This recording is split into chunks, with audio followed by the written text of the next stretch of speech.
Right now on Upfront. Attempted assassination.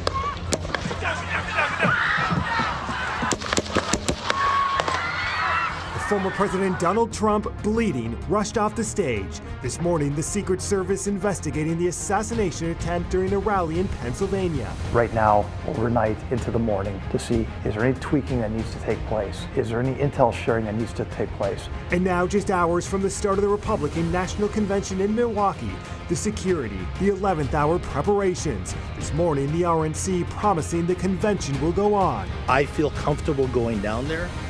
As one of the delegates for the state of Wisconsin. Our guest this Sunday, Milwaukee Police Chief Jeffrey Norman, Republican Party of Wisconsin Chairman Brian Chimmy, Milwaukee Mayor Cavalier Johnson, and part of our interviews with Reince Priebus and former Governor Scott Walker. A special live edition of Upfront begins now. This is Upfront with Jaron Jordan and political director Matt Smith.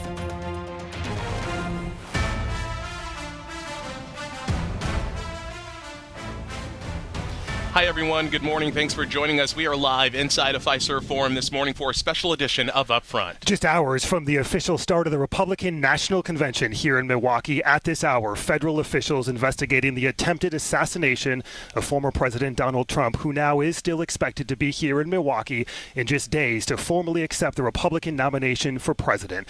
Our guests are standing by. First this morning, the latest. In a new statement on social media this morning, former President Donald Trump saying, quote, "I truly love our country and I love you all and look forward to speaking to our great nation this week from Wisconsin."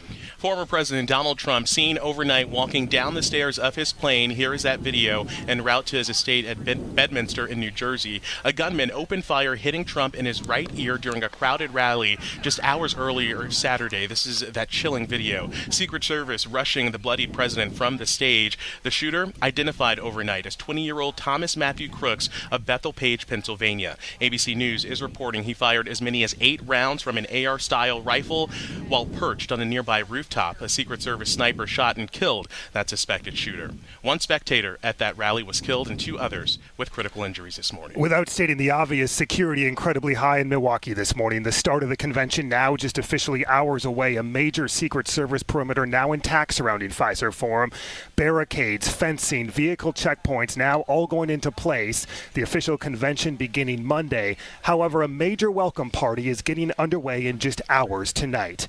Let's bring in Milwaukee's Police Chief Jeffrey Norman, who joins us live. Chief Norman, thank you so much for being here this morning. Thanks for having me here. You've been part of conversations overnight for months, but most specifically overnight and this morning. I'm curious, what are the conversations between local, state, and federal officials after what we saw yesterday? Well, before I start, let's say, on behalf of the Milwaukee Police Department, we want to wish speedy recovery to our former president. Our thoughts and prayers are with him. Continue to monitor what is the response and resources that we need. I know that we are in constant conversation with our federal partners, our state partners. The outreach and the support is impressive, and actually thankful for that. But we all know that this is a major event, and we're going to be prepared and ready for it. All eyes are on Milwaukee right now in this moment and making sure that this massive operation, this Republican National Convention, is secured. Are we going to see any major security changes after what we saw yesterday in Pennsylvania? Well, I'd like to level set this conversation with this is a national special security event. There's no higher security that you can have for this type of event. There's a lot of different resources. I like to take a word from our military brothers and sisters by land, sea, and air, that we have resources. And it's important that we have that reassurance to our community, to those who are being participants, that we got this. As of yesterday, there has been a lot of conversation of this soft zone, right, outside of the main secure perimeter, and the fact that because of state law, guns are allowed inside that zone. I'm curious if there's been any conversations about changing that after what we saw yesterday, if that's even possible. So there is some challenges with that, but we're in constant communication with our elected leaders and also our partners, and we're going to see what are going to be the opportunities in regards to dealing with that particular challenge. Would you like to see that changed? Well, I will say this much. We want to make sure that every voice is respected, but also that we all have a understanding what the security measures that we need to put in place to make sure this is a safe event for the event and also for our city. Do you have any new concerns about any protests and demonstrations that are planned for throughout the week here in Milwaukee after what we saw? At this time, no, because we're all prepared in regards to the engagement between our law enforcement partners and also our partners in the community. We're working out a lot of different plans. We have a lot of great things in regards to how we're going to deal with this and respond. From your perspective, and from what you've been told and what you can share, is any new intelligence from the top down on any potential new threats targeting Milwaukee for the upcoming week? Not at this time. Not at this time. What is your message to the delegates who are beginning to descend on Milwaukee, who may have never been to Milwaukee or the state of Wisconsin before? There's a lot of great resources here, a lot of great partnerships. We understand the level of security that we need. We have a lot of great communication with our local partners, our federal partners, and again, we got this. You have a number of different agencies from all across the country who are here in Milwaukee this week helping to protect not only the convention, but you're also tasked with protecting the city from its day-to-day operations as well. Talk about that. Well, it's definitely a balancing act. We understand that we need to make sure that this event is safe, but our entire city is safe. And I've always said that we have the resources here. We understand the plans, and granted, you can't plan for everything, but we do have some great plans in regards to how to communicate and operate with this particular challenge.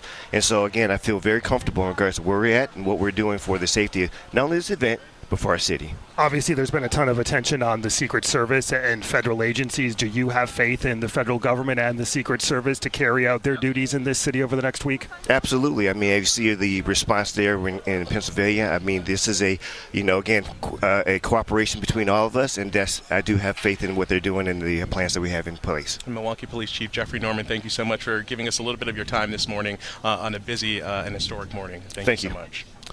Still ahead here on this Sunday, Republican Party leaders still assessing what, if any, changes will be made to the convention itself. Delegates today continuing to arrive in Milwaukee. Republican Party of Wisconsin Chairman Brian Schimming is joining us next.